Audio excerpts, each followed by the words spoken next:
From Montana's news leader, this is the MTN Noon News. And good afternoon. Thanks for joining us on your MTN statewide news on this Wednesday. I'm Andrea Lutz. We begin today in Cascade County, where health officials say they're working to improve how they're giving out vaccines. Tricia Gardner with the health department says they want to improve capabilities after administering the first round of vaccines this month. That's after the department received a lot of public input on ways to improve signing up for the vaccine in the future. Gardner says state and local health officials are working hard to create a system that streamlines vaccine shipments to all 56 Montana counties. When it comes to the COVID-19 vaccine, it seems the country is still split about rolling up their sleeves. 41% of Americans say they want the shot, and that's an increase from December, when only 34% said they were interested in getting the vaccine. For the 1,500 poll respondents, nearly a third said they wanted to see how others responded to the vaccine before getting one themselves. 6% of those questioned already have received their first shot. There is outrage over a case of vandalism at the site of Trooper David DeLate's memorial in Three Forks. DeLate, of course, killed during a traffic stop in 2010. Now his highway patrol car sits on a pedestal just outside of town. Police say that someone broke out the driver's side window and tried to break the front passenger window. There's no surveillance cameras at the memorial, but that could change.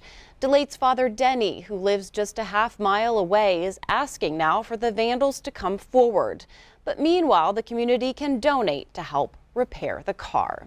Montana's Army National Guard members are back from Washington, D.C. About 150 returned to Montana on 3 C-130s late last night, arriving in Helena. And their Governor Greg Gianforte was there to greet them as they got off the planes. Montana's National Guard soldiers joined about 26,000 members at the nation's capital to assist with the inauguration security. All right, well, we are monitoring the Montana weather, of course. It looks like there might be some snow that's falling, Miller, on some of those passes. Definitely in the higher elevations, sure. Kalispell getting some light snow, also Missoula. Less a half an inch is what we're looking at in terms of the accumulation, and we still have a chance to see some snow moving forward for the week.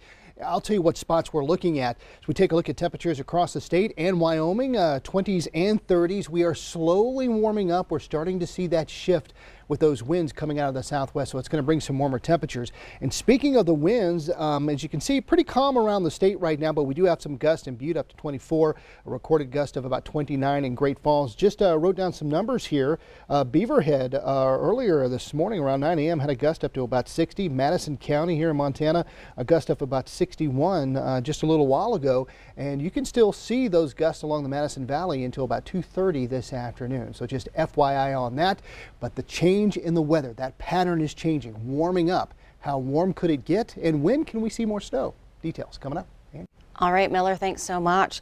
DUI rates in Gallatin County are going up again in 2010. Gallatin County ranking 4th in the state for the most DUIs per 1,000 drivers. Prosecutors estimate there's 1,000 DUIs in Gallatin County just last year alone. But it's not just drunk driving arrests on the rise. Officials with the Gallatin County Attorney's Office are seeing more marijuana and drug-related DUIs as well. Well, credit card debt has gone up since the start of the pandemic, and it's hitting one generation harder than the rest. About 56% of millennials say their credit debt has grown since March. An industry analyst says it's likely because millennials were already trailing in wealth creation. And on top of that, census data shows more millennials said they lost income. The poverty rate in the U.S. surged at the fastest rate in more than 50 years. Economists say poverty increased due to the continued impact of the COVID-19 pandemic. And they also say that means 8 million more people now live in poverty. Their report shows a poverty rate still higher, though, than pre-pandemic levels. And doctors are worrying how the pandemic is causing people to get less sleep.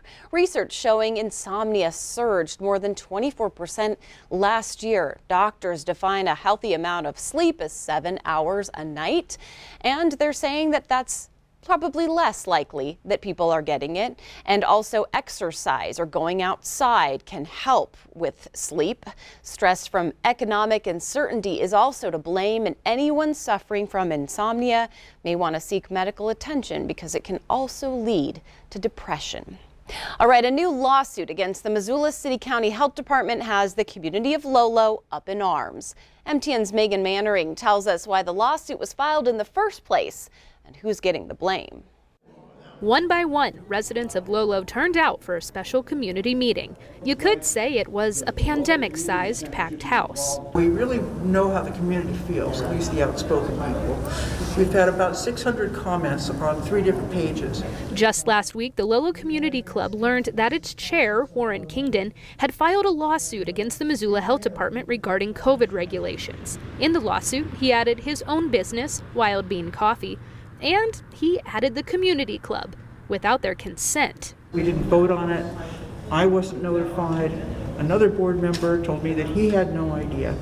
And it just breaks the rules of, the rules and the regulations that govern nonprofits. And it also brings unwanted controversy. Other parties involved in the lawsuit include Stand Up Montana, Crosspoint Community Church, among others who feel that the Missoula Board of Health violated their rights in implementing COVID protocols. And it's just been being very challenging and very unfair. We follow what they ask us every time. We've had events canceled, and this has cost us a lot of money. At the community meeting, the board heard comments from the public regarding the lawsuit. Some were masked, others were not, the gesture indicating which side of the controversy they belong to. If most of the people want to come in here that don't wear masks, and you've got those that wear masks, they can wear their mask. If they don't want to come, they don't have to come. But board member Steph Walters said this controversy isn't about one point of view versus another. This is about breaking the rules of a nonprofit. In Lolo, Megan Mannering, MTN News. All right, and that meeting came to an end when the board voted 3-2 to withdraw from the lawsuit. About 26 students at Montana Tech donated their time to put metal panels along the walls of the Community Ice Center at Clarks Park.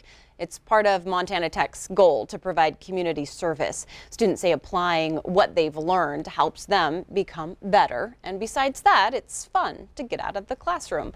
And the ice rink looks a whole lot better now.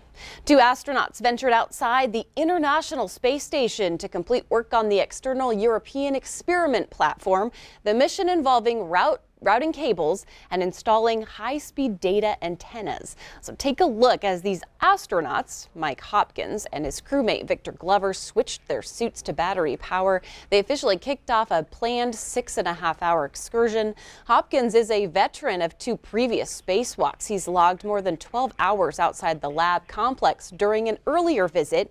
This, though, is Glover's initial first spacewalk. Wow. We do have more ahead on the new news on this Wednesday, including why some Montana businesses are feeling a supply chain drain. We'll have more on that story. And Miller Robson's up next with a look at that statewide weather forecast.